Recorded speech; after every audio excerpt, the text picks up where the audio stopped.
বাবরি মসজিদের আদলে নির্মিত মসজিদটি আয়তনে খুব ছোট এবং দেখতে বেশ সুন্দর। দেখতে বাবরি মসজিদের মতো হলেও এটি একটি আধ্যাত্মিক মসজিদ। এই মসজিদে মুসলিম সম্প্রদায় ছাড়াও হিন্দু, বৌদ্ধ, খ্রিস্টান সহ বিভিন্ন সম্প্রদায়ের মানুষ, এমনকি নারীরাও আসেন প্রতিদিন। মনের আশা পূরণ করতে বিভিন্ন মানত নিয়ে তারা আসেন এই ঐতিহাসিক মসজিদে।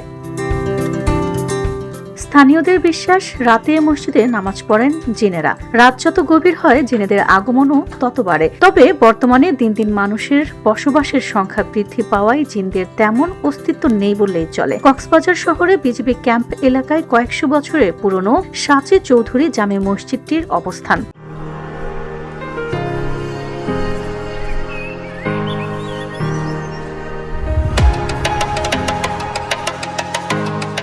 কেউ বলেন এটি প্রতিষ্ঠা করেন সাচে চৌধুরী নামে এক ব্যক্তি, আবার কারো মতে শাহ সুজা মসজিদটির নির্মাতা। তবে কবে এটি প্রতিষ্ঠিত হয় তা জানা যায় না। মসজিদটিকে অনেকেই বলেন সাচে মসজিদ, আবার অনেকের কাছে মুঘল আমলের মসজিদ ও গায়েবী মসজিদ নামেও পরিচিত। কিন্তু এটি আসলে কোন আমলে বা কে তৈরি করেছিল তার সঠিক তথ্য এখনো কেউ জানেন না। স্থানীয় সূত্রে জানা যায় 1650 থেকে 1700 খ্রিস্টাব্দে শাহ সুজার আমলে একটি মসজিদ তৈরি হয়েছিল। এটি চৌধুরীপাড়া মসজিদ বা আজকবি মসজিদ নামেও পরিচিত। আসলে মসজিদ কে তৈরি করেছিল এর সঠিক তথ্য বা ইতিহাস কেউ জানে না। এমনকি কত বছর আগে নির্মিত তাও জানা নেই কারো। অনেকে বলেন এই মসজিদের বয়স সর্বনিম্ন 500 বছর অথবা 600 বছর হবে। মানুষের বিশ্বাস জিনদের তৈরি করা এই মসজিদ। এখানে আসলে আমি অনেকদিন আগে থেকে শুনতেছি এখানে একটা মসজিদ আছে, গায়েবী মসজিদ বলে এটাকে।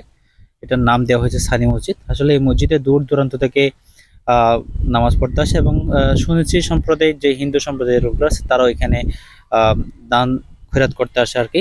তো এই মসজিদে নামাজ পড়তে পেরে আসলে নিজেকে অনেক ধন্য মনে করি। আমি রাস্তা দিয়ে যাচ্ছিলাম, এই সাইড দিয়ে আসছিলাম কক্সবাজারে একটা কাজে, তো দেখলাম একটা অনেক পুরানো মসজিদ।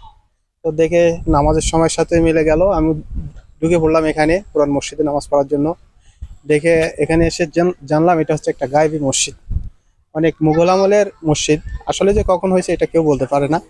তো একটা ঐতিহ্যবাহী মসজিদ, তো ঐতিহ্যবাহী মসজিদে নামাজ আদায় করার সুযোগ পেয়ে নিজের কাছে খুবই ভালো লাগতেছে। মসজিদের দক্ষিণ পূর্ব পাশের বিরাট এলাকা জুড়ে কবরস্থান, উত্তরে বিশাল দিঘি, সব মিলিয়ে নৈসর্গিক সৌন্দর্য ও আধ্যাত্মিক পরিবেশে মুসল্লিরা নামাজ আদায় করে প্রশান্তি লাভ করেন। মসজিদের নির্মাণ শৈলী ও স্থাপত্য সৌন্দর্য সবার নজর কাড়ে। মসজিদের দেয়ালও প্রায় 5 ফুট চওড়া, কোথাও লোহা ব্যবহার করা হয়নি। চুন সুরকি দিয়ে তৈরি মসজিদের দেয়াল ও গম্বুজ। মসজিদটির ওপর রয়েছে একটি বিশালাকার গম্বুজ।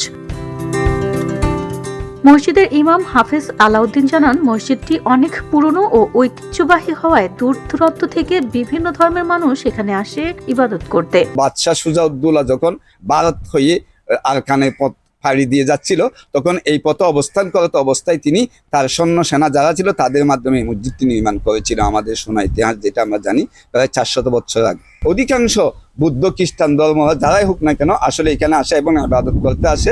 তারা একটা পূজা দিয়ে যায় এখানে, বিভিন্ন কবুতর, মোমবাতি, আগরবাতি এগুলো নিয়ে তাদের পূজা করে এখানে এই মসজিদে চলে আসে, বিভিন্ন প্রতিদিন আসে। মুসলিম সহ অন্যান্য সম্প্রদায়ও এই মসজিদটিকে সমানভাবে মান্য করে বলে দিন দিন এই মসজিদে দর্শনার্থী বাড়ছে। তাই ঐতিহ্যবাহী স্থাপনাটিকে সংরক্ষণের দাবি জানিয়েছেন সচেতন মহল। VOD Bangla news desk.